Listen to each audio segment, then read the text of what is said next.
Wabarakatuh. Innal hamdalillah nahmaduhu wa nasta'inuhu wa nastaghfiruh wa na'udzu billahi min syururi anfusina wa min sayyiati a'malina. May yahdihillahu fala mudhillalah wa may yudlil fala hadiyalah. Asyhadu an la ilaha illallah wahdahu la syarikalah wa asyhadu anna Muhammadan abduhu wa rasuluh. Sallallahu alaihi wa ala alihi wa ashabihi wa man tabi'ahum bi ihsan ila yaumiddin. Amma ba'd. Ikhwan wal akhwat rahimani wa rahimakumullah. Alhamdulillah kita melanjutkan kajian fikih dengan membaca kitab Al-Ghayatu wa Taqrib atau yang dikenal dengan Matan Abi Syuja, fikih praktis dalam madhab Al-Imam Asy-Syafi'i rahimahullah, yang dikumpulkan oleh Al-Imam Al-Qadhi Abu Syuja Ahmad ibn Husain Al-Asfahani rahimahullah. Kita masih di pembahasan Kitabul Buyu dan insyaallah malam hari ini kita akan selesaikan karena sisa 2 pembahasan, yaitu pembahasan Al-Luqatah barang temuan dan Al-Wadi'ah barang titipan. InsyaAllah kita selesaikan malam hari ini. Dan nanti setelah Id kita sudah masuk di kitab yang lain, yaitu setelahnya Kitabul Faraid. Dan kitab tentang Faraid itu pendek saja insyaallah. Setelah itu kita akan masuk di Kitabun Nikah. Ini penting bagi setiap yang mau menikah atau yang sudah menikah. Iya, faraid pendek saja insyaallah. Tapi yang paling penting malam ini kita akan selesaikan kitab jual beli, karena ini sudah lama sekali kita ambil alhamdulillah dari Ramadan. Kita baca qala al-mu'allif rahimahullahu taala faslun, pasal wa idza wajada luqatah imawatin aw tariqin falahu akhduha wa tarkuha. Wa akhduha awla idza kana ala thiqatin minal qiyami biha. Kata beliau, pernyataan awal terkait dengan barang temuan. Siapa yang mendapatkan luqatah, barang temuan, bimawatin, di tanah mati, maksudnya yang tidak berpemilik. Kalau yang berpemilik berarti punyanya pemilik.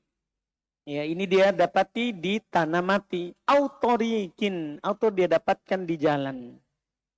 Dia dapatkan di jalan. Jadi 2 yang disebutkan ya. Dia dapatkan barang temuan di tanah mati yang tidak punya, tidak berpemilik, atau di jalan, tempat umum. Adapun kalau di halaman orang, punyanya orang. Iya. Ini itu ketentuannya 2 itu. Iya. Ada orang dia bilang, oh saya dapatkan barang temuan di mana? Dalam pagarnya orang. Itu bukan barang temuan, itu kita mau mencuri. Iya, enggak boleh. Kalau kita ambil itu namanya kita gosok, kita rampok. Kalau terang-terangan, kalau secara sembunyi-sembunyi berarti kita sariqah, kita mencuri. Kita mencuri. Dan di sini juga perkataan barang ya di tanah mati atau di jalan mengeluarkan juga kuburan. Karena di sana adalah ada nabash, tukang curi, tapi dia curi barangnya orang yang sudah meninggal. Itu dia, kalau ada orang yang dikuburkan, dia gali kuburnya, baru diambil barangnya. Ada memang orang berpenyakit begitu. Orang berpenyakit seperti itu. Dibilang nabash. Ini adalah ya pencuri juga, tapi namanya bukan pencuri, bukan yang gosok, bukan yang sariqah, tapi nabash. Bahasa Arabnya. Jadi beda-beda namanya. Beda-beda namanya. Yang penting orang punyanya orang yang meninggal bukan barang temuan. Bukan barang temuan. Barang temuan itu adalah yang didapat di tanah mati, yang tidak berpemilik, atau didapat di mana? Di jalan. Dapat jalan. Kata beliau, falahu akhduha wa tarkuha. boleh dia ambil dan boleh dia tinggalkan. Artinya tidak ambil. Dia diberikan kebebasan. Dapat barang temuan, boleh dia ambil dan boleh dia tidak ambil. Boleh, tidak apa-apa. Iya. Wa akduha aula. Dan kalau diambil itu lebih utama. Ternyata kalau dapat barang temuan, lebih utama kita ambil. Kita dapat di jalan barang, lebih utama kita ambil. Misalnya kita lagi jalan, dapat songkok. Ada songkok di jalan jatuh orang. Iya, ada tas. Iya, barang. Ada sepatu di jalan, bukan di bawah itu. Bukan tangga di bawah. Itu bukan barang temuan di bawah itu. Iya. Jadi jangan sampai ini barang temuan ini bisa dipakai. Iya, enggak. Jadi ini di jalan, dia dapatkan barang. Boleh dia ambil, boleh dia tidak ambil. Tapi ternyata mengambilnya lebih utama. Idza kana ala thiqatin minal qiyami biha. Jika dia percaya diri bahwa dia mampu untuk menjaganya. Untuk menjaganya atau nanti mengumumkannya selama setahun jika dia berharga. Intinya untuk pembahasan ini adalah boleh dia ambil. Dalil dalam hal ini adalah hadis dari Nabi kita Muhammad SAW, riwayat Imam Al-Bukhari dan Imam Muslim. Dia punya banyak jalur, banyak jalan di sini. Yaitu dari sahabat Zaid ibn Khalid Al-Juhani radhiyallahu ta'ala. Beliau berkata, anan Nabi SAW su'ila an luqatah ad-dhahab wal warid. Nabi SAW pernah ditanya tentang barang temuan berupa emas dan perak. Kan sering orang dari dulu sampai sekarang, apalagi dulu mata uang memang emas atau apa? Perak. Sekarang kadang orang temukan perak atau emas. Nabi ditanya tentang itu. Faqal, kata Nabi, i'rif bika'aha wa ifasoha thumma arif hasanah. Belum ditanya seperti itu, belum malah bilang, belum katakan, kenali pengikatnya. Ya, kenali pengikatnya. Wa ifasoha, kenali penutupnya. Artinya ambil, tapi kenali dulu barangnya. Jangan langsung ambil tanpa dikenal. Ketika kamu ambil, tapi kamu kenal dulu. Iya. Penuh ikatannya, kalau dia memang ada ikatannya. Penutupnya, kalau dia memang punya penutup. Ma'arif hasanah. Kemudian kamu umumkan setahun. Itu kan emas dan perak. Barang yang punya harga.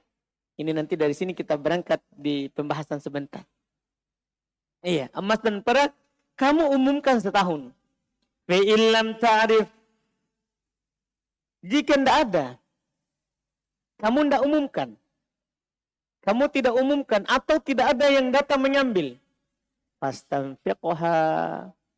Maka boleh antum pakai. Boleh antum gunakan. Boleh. Tapi kata Nabi, wal takun indaka wadi'ah. Tapi hendaklah itu jadi titipan kepada kamu. Jadi boleh kamu pakai, boleh kamu belanjakan, boleh kamu jual, tapi itu jadi titipan kepada kamu. Fa'in ja'a talibuha yauman minad dahar. Kalau datang orang yang memintanya, yang punya suatu hari dari waktu, iya, fa'addiha ilai, maka kamu kasih. Makanya jadi wadi'ah. Tapi kalau tidak datang-datang ya sudah. Berarti itu adalah, iya, kamu boleh pakai. Kan begitu. Kalau suatu hari datang, kamu kasih. Walaupun biasanya orang kalau sudah lewat tahun, sudah tidak ada lagi. Makanya dikatakan umumkan setahun. Karena biasanya lamanya setahun ini, orang akan datang untuk mencarinya. Iya kan? Biasanya kalau sudah lewat setahun, jarang orang datang mengambil kembali barangnya kalau yang sudah lewat setahun. Tapi anggaplah kalau ada datang, kita kembalikan. Apa yang dikembalikan? Sementara kita sudah pakai, ya nanti ada ketentuan yang setelahnya akan dikatakan oleh penulis nanti. Iya. Ini terkait dengan emas dan perak. Terus lanjut. Kata Nabi, kata Zaid ibn Khalid Al-Juhani, wasa'alahu an dolatil ibil. Nabi ditanya tentang barang temuan berupa onta. Onta. Dia temukan onta di jalan. Faqal, malaka walaha. Ada apa kamu dengan onta? siqaha fa inna ma'aha hidaha wa siqaha. Kalau unta itu bisa mengurus dirinya. Dia punya kantong air, dia punya kantong makanan. Unta bisa menjaga dirinya. Iya, tidak boleh kita ambil kalau kita temukan unta. Karena dia, kalau ada hewan yang mau memakannya, dia bisa jaga dirinya. Makanya nanti ada syaratnya. Barang lukoto yang kita ambil itu ada syaratnya. Ada syaratnya. Yang disebut, kalau unta, tidak perlu diambil. Dia taridul ma, dia bisa mendatangi sendiri air minum. Tidak perlu dikasih minum. Wa ta'kulus syajar hatta yalqaha rabbuha. Dia bisa makan makanan pohon-pohon, rumput-rumput, sampai tuannya menemukannya. Jadi kalau temukan unta, tidak perlu kita ambil. Tidak perlu kita mengambilnya. Demikian pula hewan yang semisal dengan unta. Misalnya anggaplah sapi, kerbau. Dia bisa makan sendiri, bisa pergi ke tempat air minum, bisa juga menahan dirinya dari serangan yang membahayakannya dari hewan buas, maka kita tidak perlu ambil. Nah, tiba-tiba ada sapi datang sini. Di jalan. Barang temuan sapi yang besar itu. Nah, kita ambil ini barang temuan, lumayan kurban. Ya, apa urusan kita dengan sapi? Dia bisa makan sendiri, bisa cari minum sendiri, bisa menjaga dirinya. Bisa menjaga dirinya. Itu kata Nabi. Terus wasa'alahu anisya. Setelah itu Nabi ditanya tentang kambing. Gimana kalau saya dapatkan barang temuan berupa kambing? Fakol, kata Nabi, lihat beda sikapnya, beda jawabannya. Kalau kambing, ambil. Nah, ini titik pendalilan kita, berarti boleh diambil, itu barang temuan. Kambing, kata Nabi, ambil. Fa inna mahiyalak awli akik awli dhib. Sesungguhnya itu kalau kamu temukan kambing, maka pilihannya cuma 3. Untukmu atau untuk saudaramu. Kalau kamu tidak ambil, nanti saudaramu yang akan ambil. Atau untuk dhib, serigala. Anjing. Karena anjing, serigala juga memakan kambing. Kambing tidak bisa jaga dirinya. Dia memang bisa cari makan, bisa cari minum, tapi tidak bisa jaga diri. Maka ambil. Kalau kamu tidak ambil, nanti saudaramu ambil.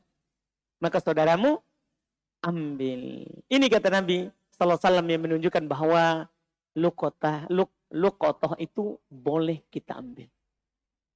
Iya, boleh kita ambil. Makanya boleh bilang tadi, boleh kita ambil. Bahkan lebih utama kita ambil. Dari mana kita tahu lebih utama? Karena Nabi bilang ambil.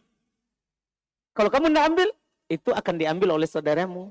Atau akan dimakan oleh serigala. Jadi yang pertama sekali Nabi bilang ambil. Berarti itu yang utama. Karena yang pertama dianjurkan. Karena yang pertama dianjurkan. Ini terkait dengan barang temuan. Ini terkait dengan barang temuan. Dan disepakati secara umum akan bolehnya mengambil barang temuan.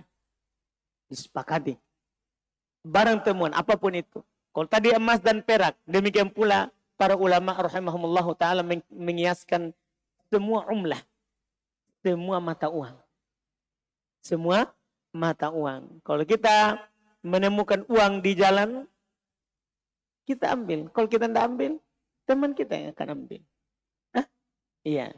Cuman jangan juga langsung berhenti di jalan, nanti ditabrak. Iya. Minggir dulu sedikit. Nih, jangan sampai gara-gara ada uang merah matanya, langsung rem mendadak. Ternyata ada mobil di belakang, uang 100.000, tidak cukup obat di rumah sakit. Kan masalah itu. Jadi diperhatikan juga di jalan. Tapi yang jelas boleh diambil.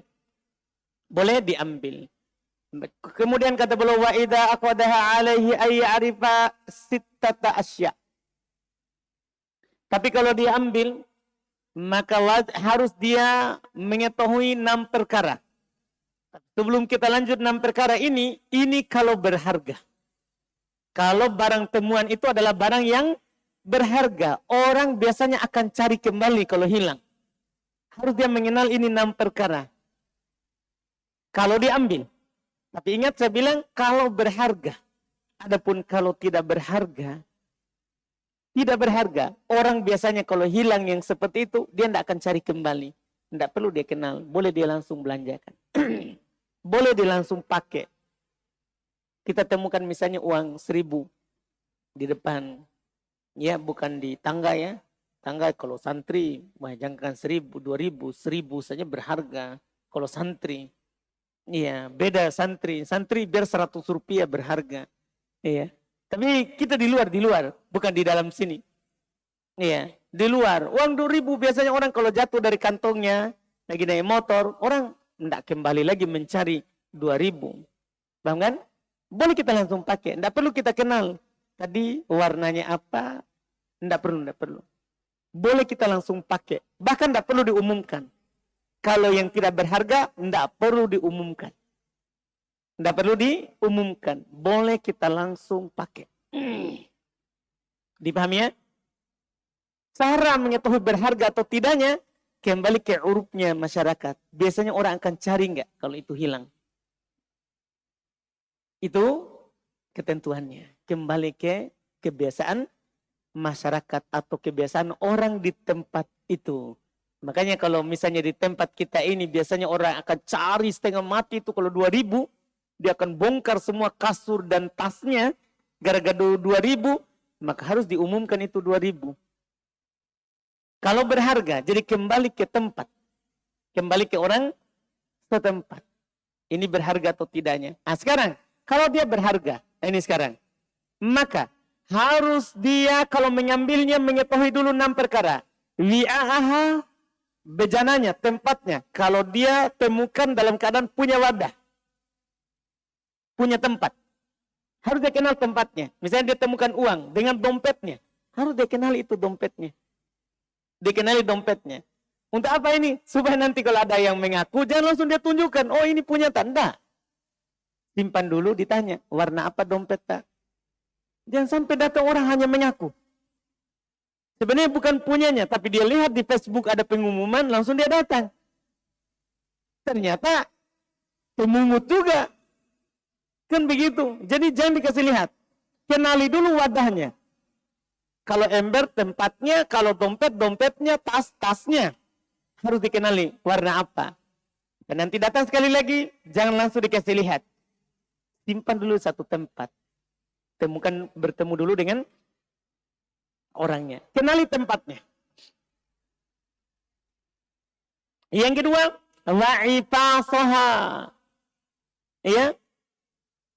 Kenali ipasnya, penutupnya. Kalau ada penutupnya. Kalau misalnya dulu kan kayak ember misalnya. Kenali penutup embernya. Iya. Wawika'aha. Kenali tali pengikatnya. Kalau itu adalah ada talinya. Kan biasanya tidak ada penutup tapi ada talinya. Iya ada talinya. Wajinsaha. Kenali jenisnya. Jadi kalau misalnya ada isinya uangnya. Kenali jenisnya apa. Uang 100-nya berapa. Uang 50-nya berapa. Kenali dulu. Supaya nanti ditanya. Ini semua ini harus dikenali oleh yang memungut. Supaya nanti datang orang mengaku kita bisa tanya. Berapa uang tak isinya? Kenali jenisnya. Wa adadaha. Kenali jumlahnya. Kenali jumlahnya. Wa waznaha. Kenali timbangannya kalau ditimbang. Emas. Kalau kita temukan emas. Pergi langsung ditimbang dulu. Kan banyak itu penimbang emas. Yang di pinggir jalan. Timbang saja berapa gram. Supaya nanti kalau orangnya datang, kita tanya berapa gram emas. Kita tanya. Iya. Baru kalau dia benar jawabannya, kita kasih. Iya, kalau tidak benar, kita butuh bukti lain. Kita butuh bukti lain untuk memberikan kepadanya. Setelah itu, wayahfadoha pihirzi mitliha. Jadi setelah dia kenal itu, dia simpan di tempat yang terjaga. Disimpan di tempat yang terjaga. Thumma idza arada tamallukaha. Kemudian jika dia ingin memilikinya, arrafaha sanatan ala abwabil masajid. Maka dia umumkan setahun di pintu-pintu masjid. Di tempat itu. Jangan dalam masjid. Karena tidak boleh mengumumkan barang hilang di dalam masjid. Tidak boleh. Tidak boleh kita pergi umumkan di dalam masjid sini. DJF yang kehilangan kunci motor. Tidak boleh. Tidak boleh mengumumkan barang hilang dalam masjid. Di mana diumumkan? Di pintu. Itu disebut adabnya. Karena Nabi ketika ada mengumumkan barang hilang di masjid, Nabi katakan, la raddallahu lah. Katakan, semoga Allah tidak mengembalikannya. Berarti tidak boleh umumkan di masjid. Paling sedikit hukumnya makruh. Paling sedikit hukumnya apa? Makruh. Paling sedikit. Hukumnya makruh. Jadi mana diumumkan? Di pintu masjid. Kan orang akan keluar di masjid. Nah itu tanggung jawabnya panitia masjid. Susah kalau masjid. Tidak susah. Kitanya yang tidak mau melakukan. Kitanya yang tidak mau melakukan. Atau buat seperti tempat-tempat misalnya di haram. Memang ada kotak untuk menyimpan barang hilang. Jadi orang sudah kenal. Misalnya kita di Masjid Jannatul Firdaus sudah ada tempat. Kalau ada barang hilang, orang cari di situ. Orang di situ, dia akan melihatnya. Tidak perlu dia tanya di masjid. Ya, yang jelas ini kata beliau, umumkan di pintu masjid. Tapi pintu masjid daerah situ ya, tidak perlu seluruh Indonesia diumumkan. Pintu masjid. Nah, yang tempat hilangnya saja. Jangan sampai pergi harus diumumkan seluruh masjid. Ya, umumkan di pintu masjid. Wa fil mawdi'il ladzi wajada fihi. Demikian pula di tempat yang dia dapatkan itu barang. Jadi di tempat itu boleh dia umumkan, dia tulis. Kalau didapatkan, siapa tahu nanti orangnya datang mencari di situ, dia lihat. Oh, ada yang menemukan. Bilang telah ditemukan barang, bisa hubungi kontak. Iya kan? Kalau sekarang kan lebih mudah. Kalau dulu orang dia tulis alamatnya. Ya, bisa datang ke rumah ini, kampung ini, bagi yang punya barang. Diumumkan. Terus, fa'ilam yajid sahibaha, jika pemiliknya tidak datang-datang, kana lahu ayyatamallakaha bisyartid dhaman. Masya Allah. Baru setelah itu boleh dia memilikinya. Dengan syarat nanti tinggal dia ganti kalau misalnya ada orangnya datang. Kan Nabi bilang tadi, kalau suatu saat orangnya datang, kita ganti. Kita apa? Ganti saja barangnya. Ini sangat jelas sekali ya di hadis Nabi kita Muhammad SAW tadi. Ya, terkait dengan orang yang kehilangan barangnya. Kemudian kata beliau rahimahullah, wa jumlatul luqatah arba'atu adrub. Belum rinci lagi lebih jauh. Jumlah barang temuan itu ada 4 jenis. Kalau digolongkan, barang temuan itu tergolong menjadi 4 golongan. Yang pertama, ahaduha. Yang pertama, maya baqa alad dawam. Apa yang terus menerus ada. Artinya, tidak bisa hancur. Tidak bisa rusak. Ini barang temuan pertama.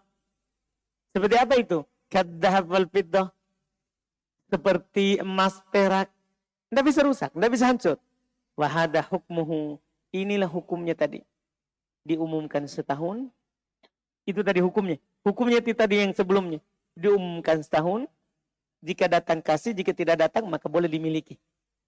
Boleh dimiliki. Itu emas perak.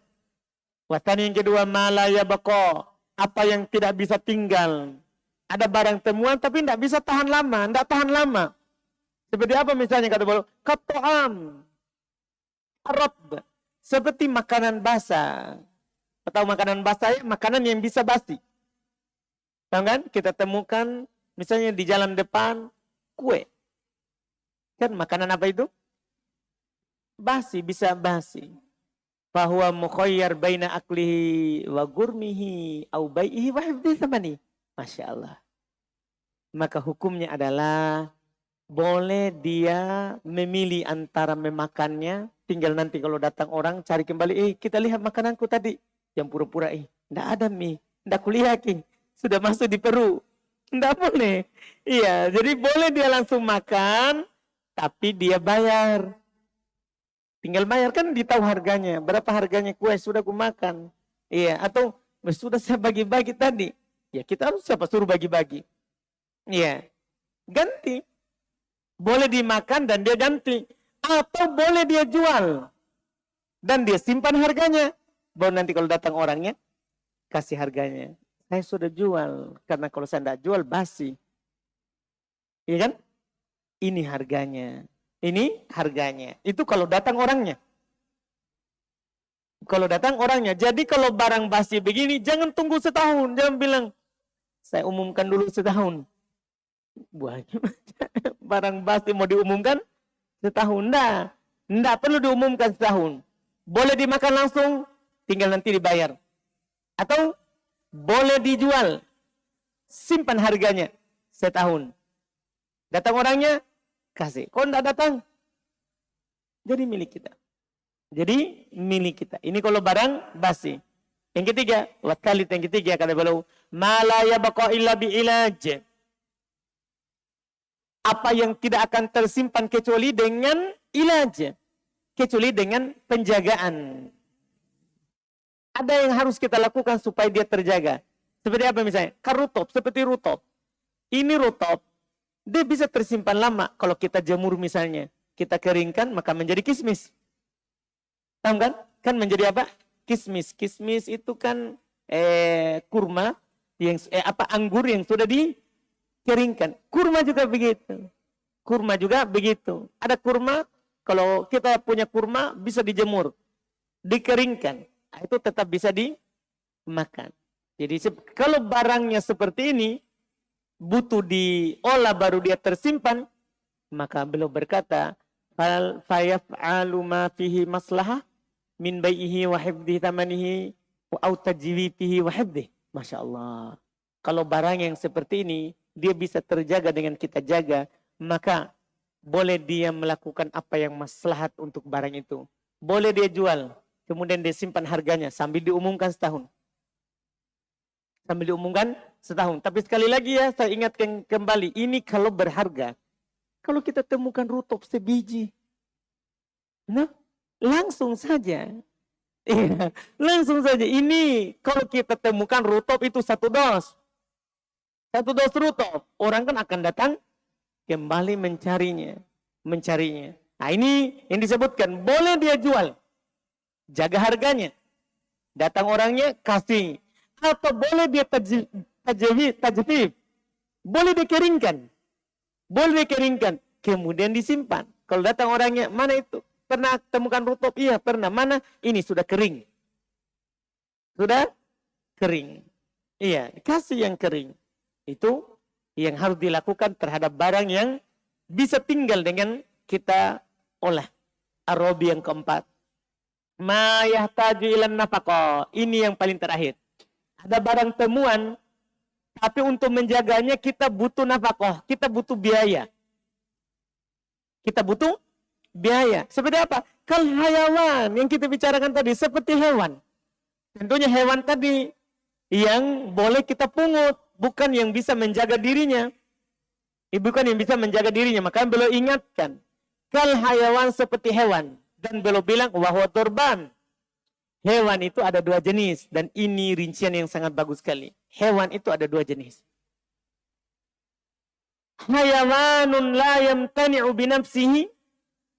Ada hewan yang tidak bisa menjaga dirinya. Seperti tadi yang di hadis Nabi. Kambing.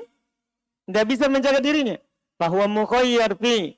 Maka kalau kita temukan seperti itu, maka kita boleh memilih. Antara apa? Baina aklihi. Boleh kita makan. Wagurmi samani. Tinggal nanti kita ganti rugi harganya. Kalau datang pemiliknya. Autarkihi. Atau boleh kita tinggalkan. Kita tidak ambil. Kita tidak ambil. Boleh. Kan Nabi bilang apa? Untukmu. Atau untuk saudaramu. Atau untuk serigala. Boleh kita tinggalkan. Ya. Wa tatawwu bil infaq. Tapi sunnahnya kita ambil dan kita biayai. Kalau dia butuh makan, kita kasih makan. Itu sunnah. Itu dianjurkan. Au bai'ihi. Atau boleh kita jual. Wa hifdzi thamani. Dan kita jaga harganya. Kalau nanti datang orang yang cari, tinggal bilang, sudah saya temukan, saya sudah jualkan. Ini harganya. Ini harganya. Ini bagi hewan yang tidak bisa menjaga dirinya. Kita ambil yang seperti itu hukumnya. Wa hayawanun yamtani'u binafsihi. Dan ada hewan yang bisa melindungi dirinya. Fa in wajadahu fis sahara tarokah. Kalau didapati di tanah lapang, padang rumput, gunung dan semisalnya, ditinggalkan saja. Nggak usah diambil. Tapi wa in wajadahu fil hadring. Kalau didapatkan di tengah kota. Kalau tadi kan tanah lapang, bisa saja dia pergi cari makan. Kalau didapatkan di tengah kota, famukhayyar bainal asy'ad salasati. Maka ini walaupun bisa menjaga diri, ternyata boleh kita melakukan seperti 3 tadi. Kita ambil, boleh kita makan, kita bayar nanti harganya. Atau kita tinggalkan, boleh. Atau kita jual, kita jaga hartanya. Kalau di tengah kota, karena di tengah kota tidak ada makanan. Iya, tidak ada makanannya. Karena susah mencari makanan di tengah kota. Disebabkan banyaknya jalan dan banyaknya rumah. Ini rincian yang sangat bagus terkait dengan barang temuan yang berupa benda atau hewan. Bagaimana kalau berupa manusia seperti anak kecil? Seperti anak kecil, barang temuan. Tiba-tiba awiseng ke depan, menangis anak-anak di depan. Tidak ada mamanya. Iya. Ada hukum tersendiri. Setelahnya, belum buat pasal khusus. Paslun kata belum pasal. Wa in wujida lakit. Kalau lukoto, itu untuk hewan benda. Kalau lakit, bayi, orang. Wa in wujida lakitun biqori atit tori.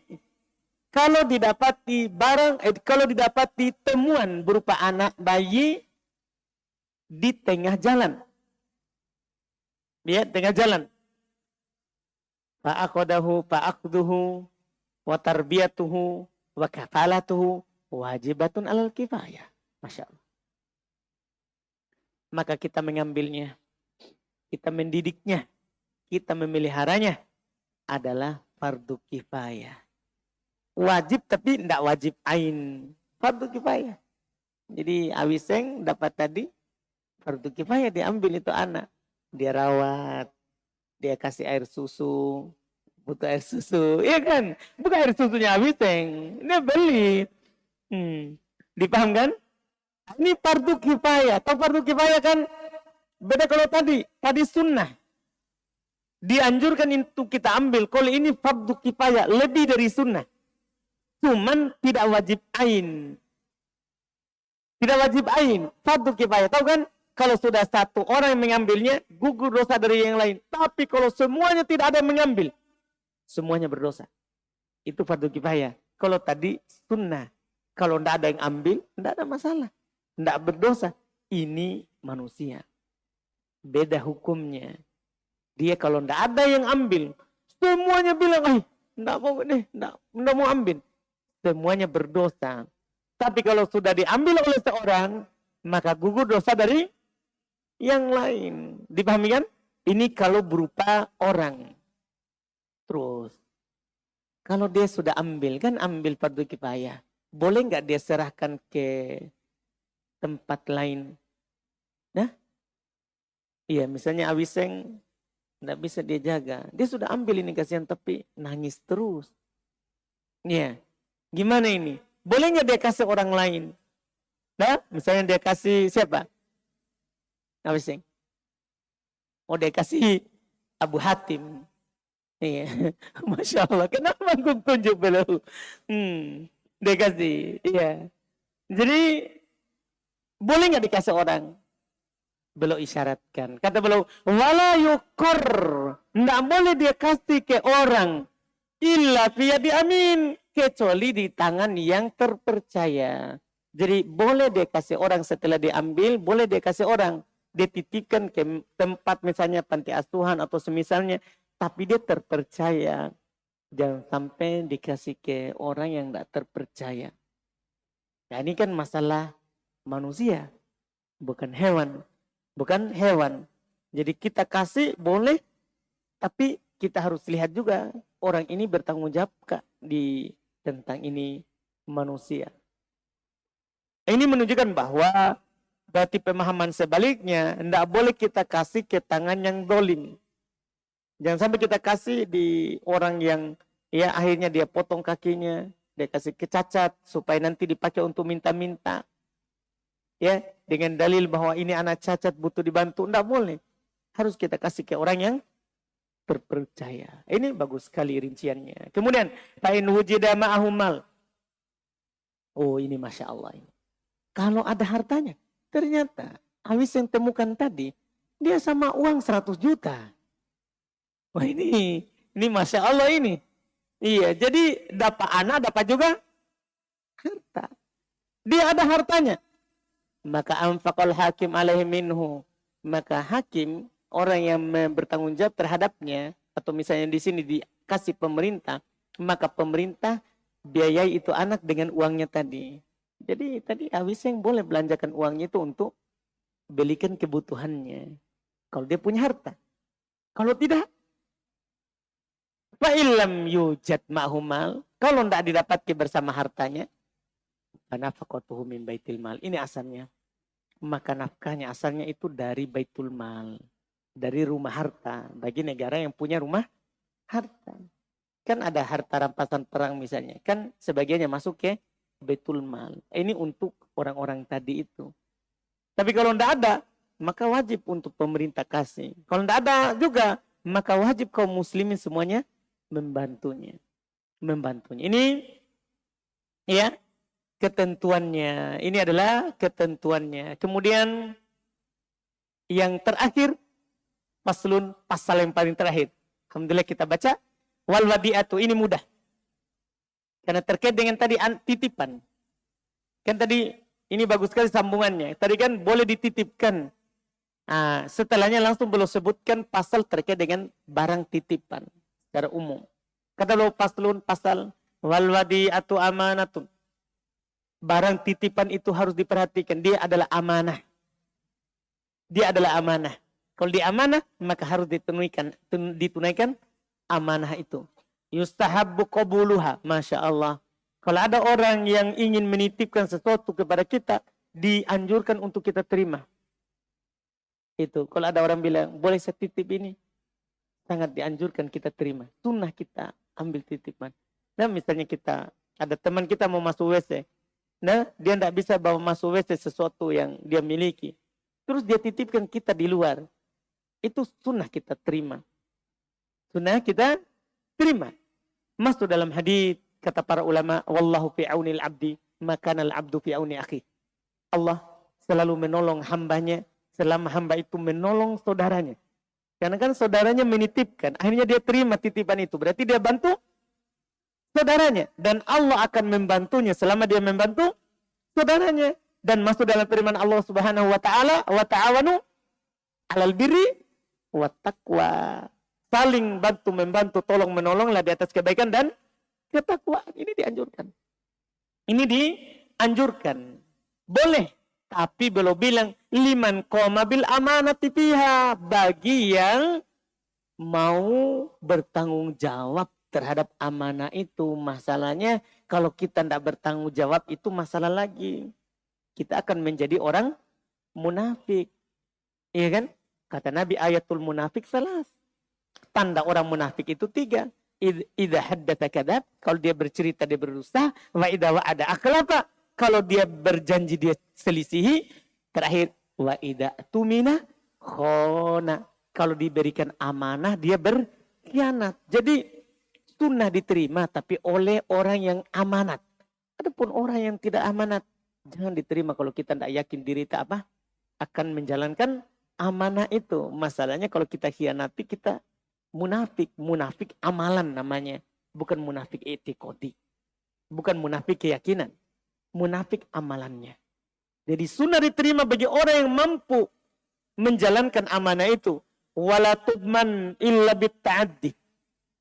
Sekarang pertanyaannya, kalau ternyata barang yang dititipkan itu hilang, itu pertanyaannya, beliau langsung jawab, hukumnya gimana? Harus dia ganti atau tidak?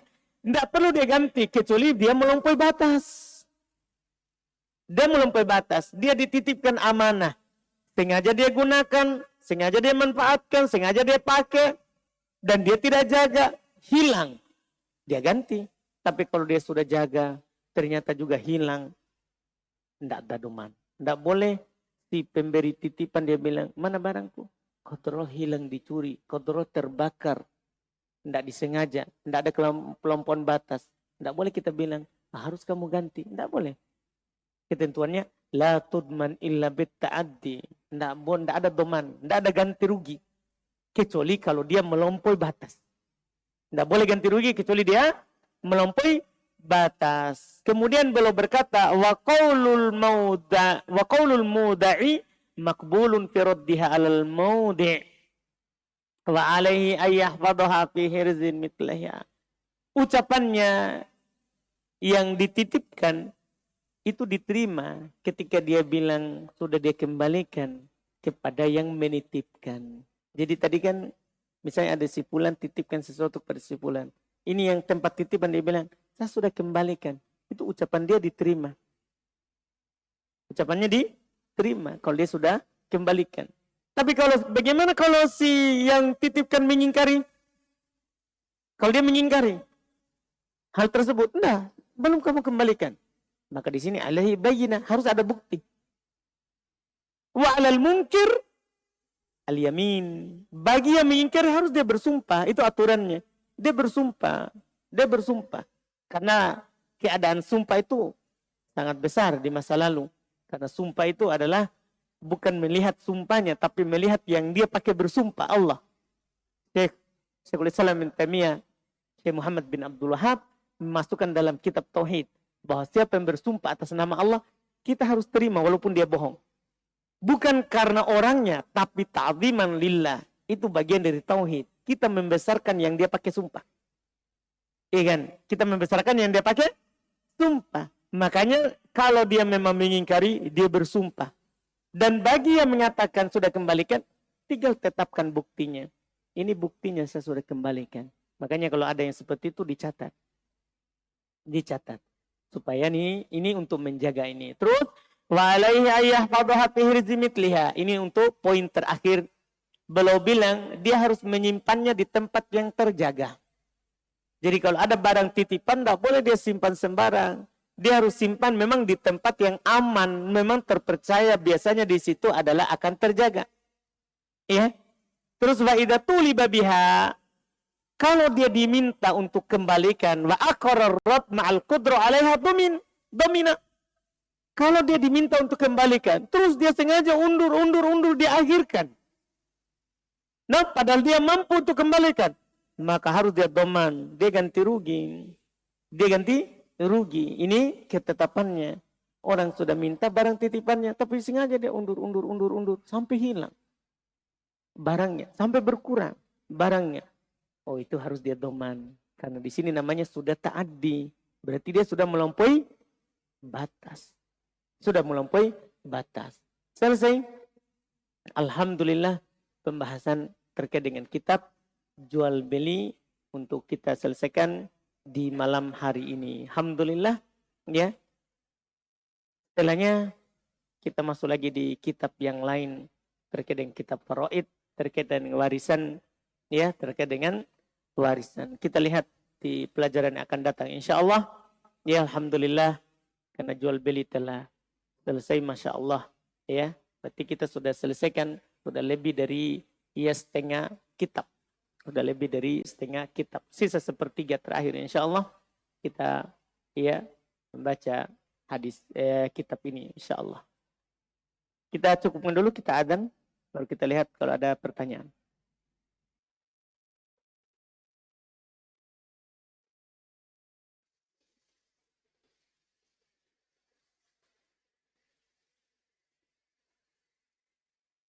Alhamdulillah, kita lihat sini pertanyaan. Masya Allah, alhamdulillah sedikit hari ini, masya Allah. Alhamdulillah.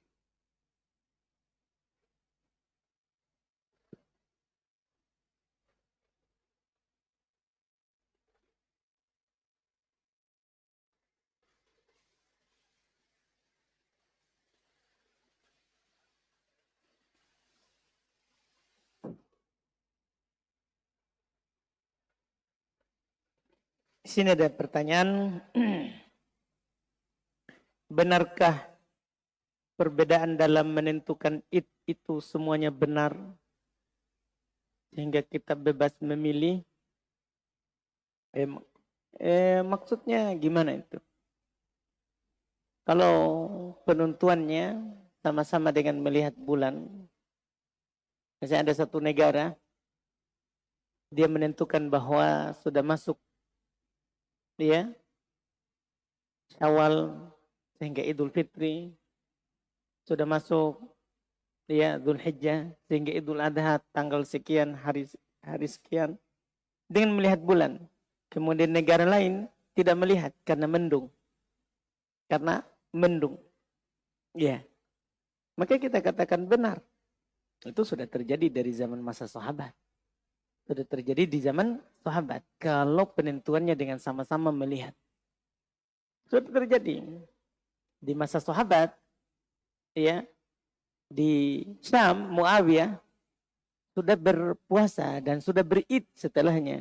Tapi penduduk Madinah sehari setelahnya. Sehari setelahnya. Mereka id hari ini. Penduduk Madinah belum. Dia besok. Ditanya oleh seorang tabi'in yang bernama Quraib kepada Ibn Abbas. Kenapa? Maksudnya kita. Syam sudah id. Kita telat sehari. Belum id. Kata Ibn Abbas. Hakada sunnatu nabiyikum. Demikianlah sunnah Nabi kalian. Kita tidak lihat hilal. Sehingga kita masih tetap puasa. Di sana melihat hilal. Sehingga mereka sudah tidak berpuasa.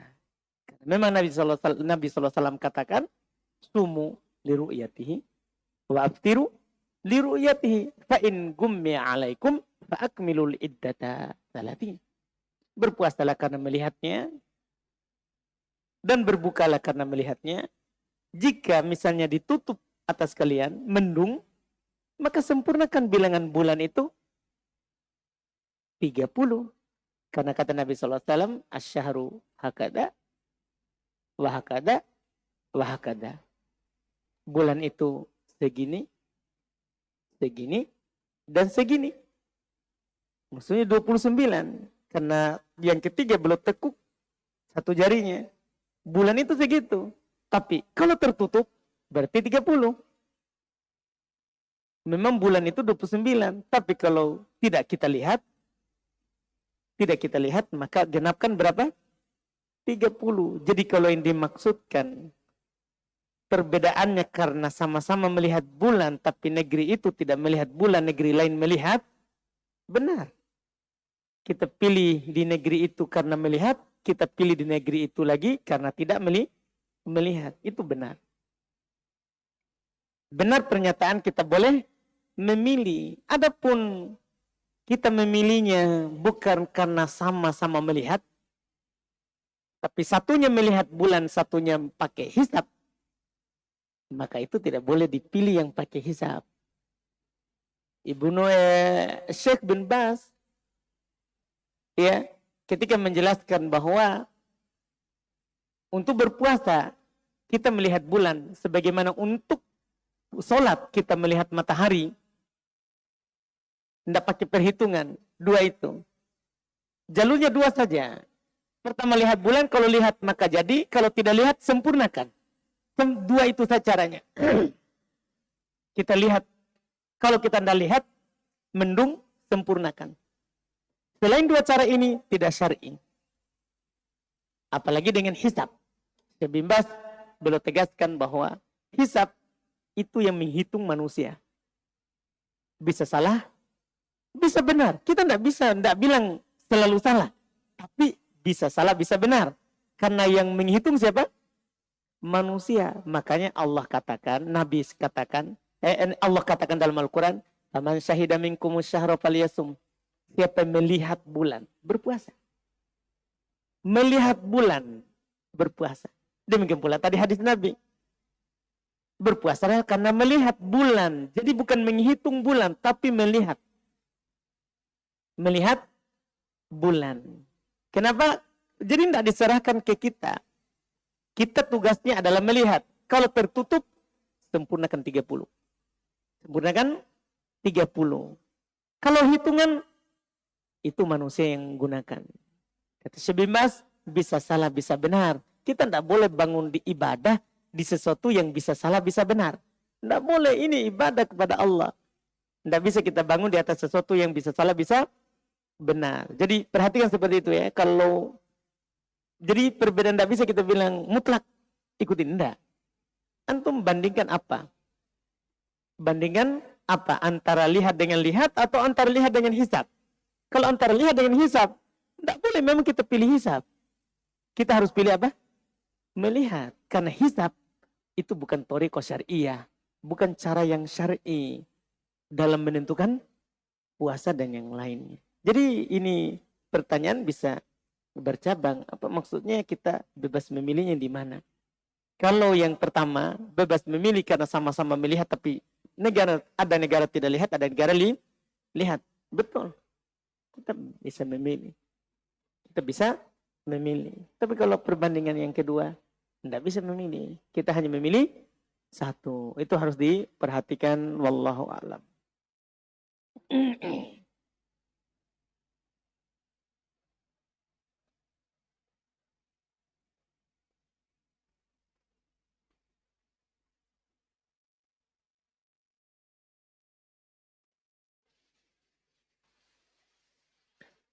Ustadz, kan ada hadits, siapa yang tidak baca Al-Fatihah, tidak ada baginya sholat.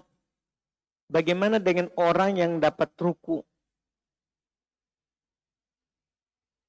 dengan imam, yang dimana dia tidak baca Al-Fatihah? Apakah kita ganti satu rakaat? Tidak. Ya, tidak ganti satu rakaat. Orang dapat ruku, itu dianggap dapat satu rakaat. Orang dapat ruku itu dapat satu rakaat. Itu madhab dari Imam Syafi'i, demikian pula mayoritas ahli hadits. Ya, memang dalam hadits yang kita baca tadi, hadits Ubadah bin Samit radhiyallahu taala anhu, Nabi SAW bersabda, la sholata liman lam yaqra bi Fatihatil Kitab. Hadits riwayat Bukhari Muslim. Tidak ada salat bagi orang yang tidak membaca Al-Fatihah. Tidak ada salat bagi orang membaca Al-Fatihah. Itu kalau kita dapat berdiri. Adapun kalau kita dapat saat ruku, maka Imam Syafi'i berdalil dengan hadits Abu Bakr dalam riwayat Imam Al-Bukhari. Dia datang, dia ceritakan tentang dirinya. Dia datang, Nabi sedang ruku. Dia masuk masjid, langsung dia ruku di pintu. Sambil jalan. Iya. Setelah salat, Nabi tidak bilang ulang tambah satu rakaat. Rakaatmu kurang. Nabi tidak suruh. Bahkan Nabi hanya mengatakan, zadakallahu hirsan wala ta'ud. Semoga Allah menambah semangatmu tapi jangan ulang. Maksudnya, bagus semangat mau dapat. Tapi jangan diulang. Jangan juga sampai ruku di pintu. Sambil jalan sambil ruku. Jadi yang dilarang itu. Karena kenapa? Apa koordinahnya kita arahkan ke situ? Karena Nabi katakan setelahnya, idza ataitumus shalah fa'tuha bis sakinati wal waqar. Kalau kamu datangi salat, datangi dengan tenang. Datangi dengan penuh wibawa. Jangan lari. Walaupun itu akan dapat satu rakaat kalau dapat ruku, tapi jangan lari. Jangan lari. Kita datangi dengan tenang. Datangi dengan tenang. Dan Nabi tidak bilang kamu kurang tadi tambah. Maka ini adalah dalil yang dipakai oleh mayoritas. Ini dalil umum kata mereka. Hadits tidak ada solat bagi yang tidak baca Al-Fatihah itu umum. Sementara hadits Abu Bakr itu khusus. Mengkhususkan yang dapat ruku. Mengkhususkan yang dapat ruku. Dan itu yang kuat insyaAllah ta'ala. Yang dikuatkan oleh Imam Syafi'i dan mayoritas dari ulama hadits. Rahimahumullah. Di daerah kami, di pekuburan umum, ditaruh uang dan barang-barang berharga lainnya di setiap kuburan. Bahkan ditaruh makanan. Apa hukum uang dan barang-barang tersebut? Apakah boleh diambil? Dan makanannya apakah boleh dimakan? Tergantung. Kalau ditaruh itu maksudnya sesajian di kuburan. Tidak boleh diambil. Tidak halal dimakan. Tidak halal dimakan sesajiannya. Ya, tidak boleh kita ambil. Iya, tapi sayang Ustaz. Tidak ada sayang kalau yang haram. Nih, tidak ada sayang kalau yang haram. Itu tidak boleh diambil. Kalau ditaruh di situ untuk hal lain, misalnya untuk apa kira-kira? Dia taruh di situ untuk apa? Tapi tidak ada hal lain ya. Biasanya untuk taruh untuk sesajen. Tidak boleh diambil.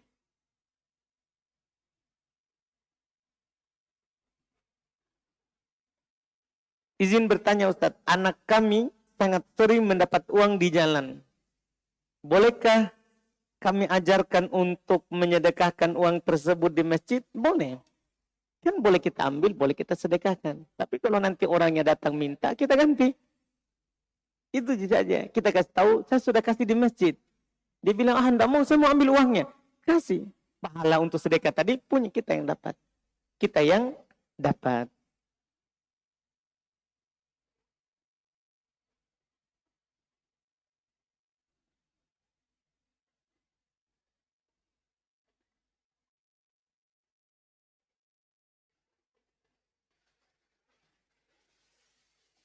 Anda mau bertanya Ustadz mengenai sebagian penuntut ilmu itu ada yang tidak memperhatikan langkah kaki masuk keluar masjid. Kadang masuk masjid kaki kiri keluar kaki kanan. Apakah hal itu tidak berdosa Ustadz? Jazakumullah khairan. Tidak berdosa. Ya, karena masuk pakai kaki kanan ya duluan ke masjid hukumnya sunnah. Tidak wajib. Artinya tidak berdosa kalau orang ya tidak melangkah pakai kaki kanan duluan. Cuman dia tidak dapat pahala sunnah.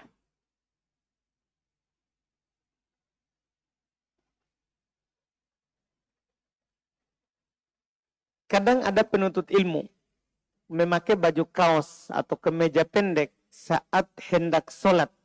Apakah itu termasuk kurang adab dan apakah hal tersebut tidak mengurangi pahala dalam sholat? Tidak dikatakan kurang adab, tidak dikatakan mengurangi pahala dalam sholat. Kecuali karena baju pendeknya kelihatan auratnya.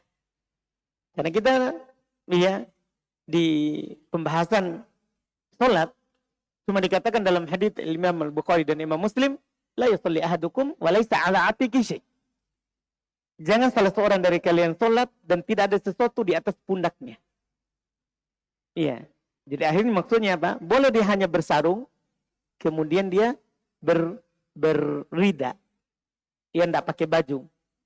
Dia boleh bersarung di bawah, terus dia taruh selendangnya di belakangnya. Kelihatan dadanya, tidak ada masalah. Yang penting ada sesuatu di atas.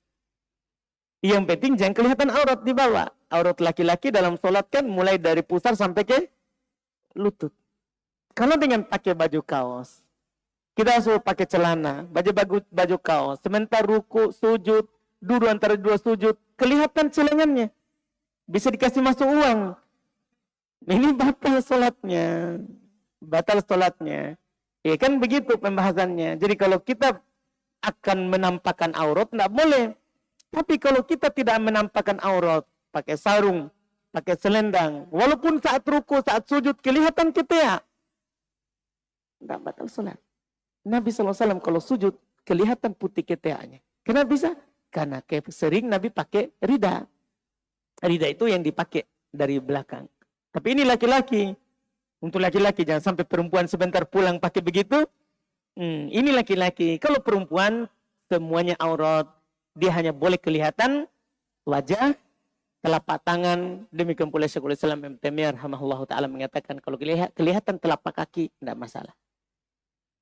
Kalau kelihatan telapak kaki, tidak masalah. Adapun punggung tangan, punggung kaki, batal sholatnya kalau kelihatan.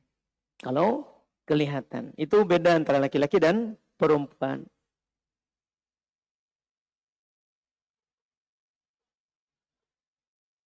Apakah boleh saya mengikutkan tante, istri dari om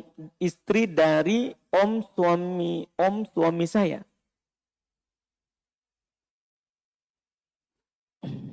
Apakah boleh saya mengikutkan tante, istri dari om suami saya? Ikut safar bersama saya dan suami, di mana kondisinya suaminya tidak ikut. Om, istri dari om suaminya, tantenya. Tantenya ini istri dari om suami saya. Tante dari om suami saya. Saya belum mengerti nih. Mungkin saya lagi sekali nih jadi iya. Coba nanti lebih jelas lagi ini enggak, saya enggak tahu. Tantenya baru istri dari om suaminya. Iya. Nanti dilihat.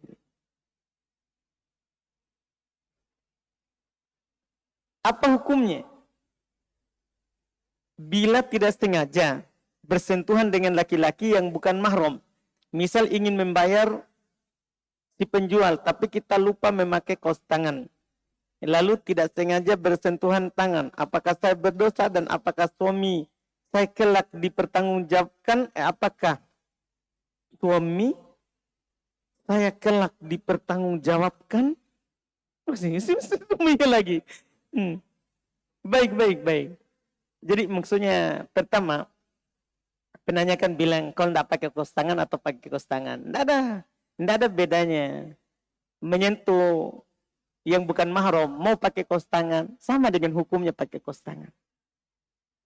Iya, sama hukumnya, tidak ada bedanya. Jadi tidak ada bedanya menyentuh bukan mahram itu pakai kaos tangan ataupun tidak pakai. Sama-sama hukumnya. Karena walaupun kita pakai kaos tangan tetap ada syahwat kalau orang menyentuh. Masalahnya nanti kalau kita bilang boleh kalau pakai kaos tangan, waduh, akan bebas nanti orang sentuh ya perempuan. Bilang kan ada di kaos tanganku. Sama sih. Makanya tidak ada bedanya pakai kaos tangan atau tidak, sebenarnya sama hukumnya. Sama hukumnya.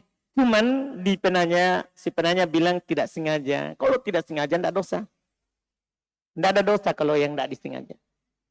Iya, dosa itu pada hal yang disengaja.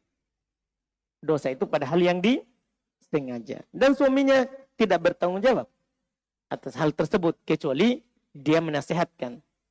Dia yang bilang, kalau kamu bayar sesuatu, sentuh ke tangan penjualnya.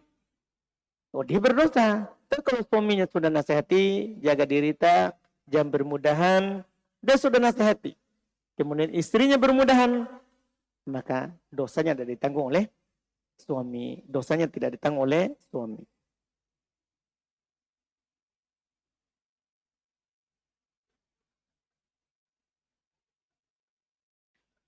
Bagaimana sikap saya apabila diajak ke acara ulang tahun di mana saya sudah dibayarkan untuk ikut? Ya, nggak usah ikut. Walaupun sudah dibayarkan.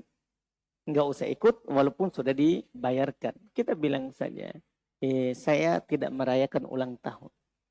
Iya, saya tidak merayakan ulang tahun. Atau kalau memang tidak bisa bilang begitu, beralasan saja. Beralasan saja.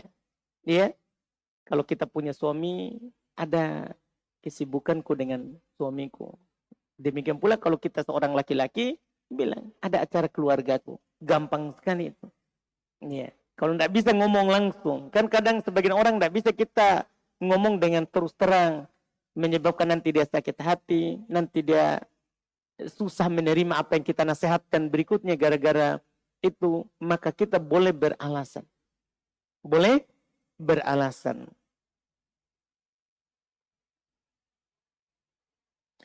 Kemudian berikutnya apa Ustaz? Jual beli tidak boleh dilakukan dalam masjid. Tapi bisakah bertanya harga kepada penjualnya dalam masjid, tapi barangnya ada di luar masjid? Peristiwa ini dilakukan karena pas ketemu penjualnya dalam masjid.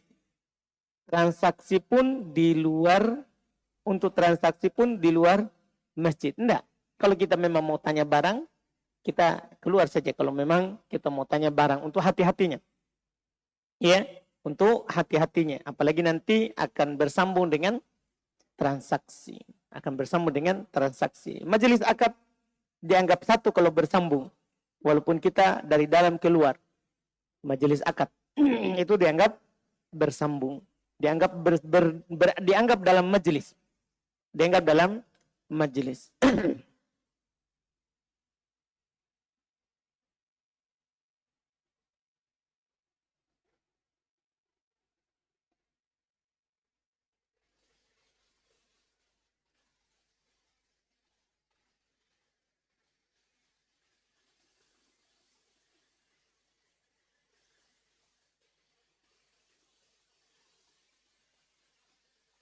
Masya Allah. Kita tutup dengan pertanyaan ini berarti. Dia bilang,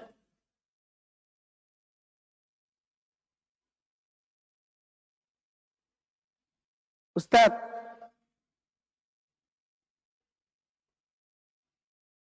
cara agar menjadi istri soleha. Karena alhamdulillah suami saya tidak pernah menuntut saya jadi yang paling hebat. Dia hanya suruh saya tetap menjadi istri yang soleha. Bahkan dia selalu mendoakan saya sambil memegang kepala saya, sambil diusap-usapnya dan berdoa agar saya kelak, hanya saya kelak yang tetap jadi istrinya di dunia dan di akhirat. Masya Allah. Ya, indahnya ini kehidupan. Insya Allah cara dibilang insya Allah cara menjadi istri soleha itu istri soleha yang istiqomah. Iya, insya Allah cara agar menjadi istri soleha yang istiqomah. Iya, banyak yang disebutkan oleh para ulama rahimahumullah untuk menjadi istri yang soleha. Istri yang soleha. Ada buku tapi kayak sepertinya belum diterjemahkan ke Indonesia. Judulnya Sifatu Al-Mar'ati As-Soleha. Sifat perempuan soleha. Ya, kalau mau menjadi perempuan yang soleha, berarti kita harus bersifat dengan sifat perempuan soleha. Dan saya pernah baca buku itu, banyak di antara yang disebutkan. Pertama di antara yang disebutkan adalah menjadi perempuan yang beriman. Karena kalau dengan beriman kita akan soleha. Yang kedua menjadi perempuan yang bertakwa. Karena kalau kita bertakwa ya kita akan menjadi soleha. Yang ketiga kita menjadi perempuan yang semangat beramal. Ya, karena ciri orang soleha, orang soleh, laki-laki dan perempuan itu dia suka beramal.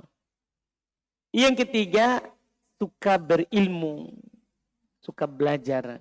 Karena tidak mungkin kita beriman, bertakwa, beramal tanpa ilmu.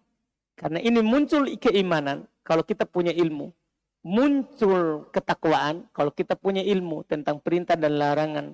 Muncul amalan kalau kita punya ilmu. Ini sudah 4. Di antara juga yang disebutkan adalah perempuan soleha itu adalah kalau perempuan yang selalu berpegang dengan Al-Quran dan Sunnah. Selalu berpegang. Apapun yang dia lakukan karena ada Qurannya. Karena ada sunnahnya, hadisnya dari Nabi. Itu dikatakan perempuan yang soleha. Kenapa para sahabat, istri-istrinya dikatakan istri yang soleha? Karena mereka berpegang dengan Al-Quran dan Sunnah. Turun ayat, dia tidak pernah bilang nanti baru saya lakukan. Saat turun ayat hijab, ayat tentang hijab, pakai cadar, langsung dia robek pakaian lebihnya di bawah. Dia tutup mukanya. Itu perempuan soleha. Tidak pernah bertanya, iya benar nggak itu? Atau nanti tunggu dulu dikasih tahu. Nah, turun langsung dia lakukan. Turun langsung dia lakukan. Ummu Salamah, ketika Nabi berkata kepada para laki-laki bahwa Allah tidak akan melihat kepada orang yang isbal di hari kiamat. Dia lihat, dia bertanya. Pembantunya bilang, laki-laki itu yang ditanya. Laki-laki itu yang ditanya. Kata Ummu Salamah, saya juga manusia. Makanya dia bertanya, bagaimana kalau perempuan yang pakaiannya turun ke bawah? Kata Rasulullah, perempuan tidak berlaku. Kalau memang boleh dikasih lebih, hanya sejengkal saja, nggak usah terlalu panjang. Iya, kasih turun ke bawah, melebihi mata kaki. Kan dia harus di atas mata kaki kalau laki-laki. Dia tanya, gimana kalau perempuan? Turun ke sejengkal. Ke bawah, di bawah mata kaki. Kan kalau sejengkal bawah mata kaki berarti kan pas di kaki nanti ke bawah. Maka kata Ummu Salamah, kalau begitu akan tersingkap. Kalau hanya segitu, kata Nabi, turunkan sehasta, sesiku. Kalau begitu, kalau masih tersingkap. Kan dulu kan tidak ada ya kos kaki, tidak dimudahkan. Turunkan ke bawah pakaiannya sampai sehasta. Iya, dan jangan ditambah. Kata Nabi, jangan ditambah melebihi sehasta. Melebihi sehasta. Ini maksudnya apa? Mereka semangat untuk berpegang dengan apa yang Nabi sampaikan. Padahal itu tidak berlaku untuknya. Cuman dia mau tahu. Dia mau tahu. Iya. Sampai dikatakan di hadis Bukhari Muslim, para perempuan dulu kalau keluar sholat, mutalaffi'at bimurutihinna, la ya'rifuhunna ahad. Mereka keluar itu terlilit dengan pakaiannya. Tidak ada seorang pun yang mengenalnya. Tidak ada seorang pun yang mengenalnya. Iya. Di hadis lain lagi, mereka keluar ka'annahunna ghurab. Seakan-akan mereka adalah burung gagak. Hitam semua pakaian. Hitam semua ketika keluar. Adapun ketika di dalam, bebas. Iya, bebas di dalam. Di luar mereka keluar begitu. Itu yang mereka lakukan adalah semua itu dalam rangka menjalankan hadis Nabi. Nabi bersabda, al-mar'atu aurah idza kharajat istasyrafah syaitan. Perempuan itu aurat. Kalau dia keluar akan dipercantik oleh syaitan. Perempuan kalau keluar dia akan menjadi cantik. Walaupun tidak terlalu cantik kalau dalam rumahnya, tapi kalau keluar itu perempuan. Ya, jangan dibuktikan. Enggak usah dilihat matanya perempuan sebentar. Biar matanya cantik sekali. Padahal kalau di rumahnya mungkin tidak terlalu cantik. Tapi kalau keluar begitu perempuan akan dipercantik oleh setan. Makanya mereka kalau keluar pakaiannya semua sama. Hitam. Supaya dia tahu. Oh ini gadis kayaknya ini. Ini kayaknya janda. Ini kayaknya. Enggak usah. Kalau janda enggak usah pakai ciri-ciri khusus. Kasih pirang rambutnya. Enggak usah. Biasa saja. Iya. Jangan kasih sama saja. Iya. Enggak usah pakaian yang berbeda-beda. Gara-gara janda pakai ungu-ungu. Enggak usah. Kita. Masalah jodoh itu orang akan tahu sendiri. Janda itu akan dicari oleh orang.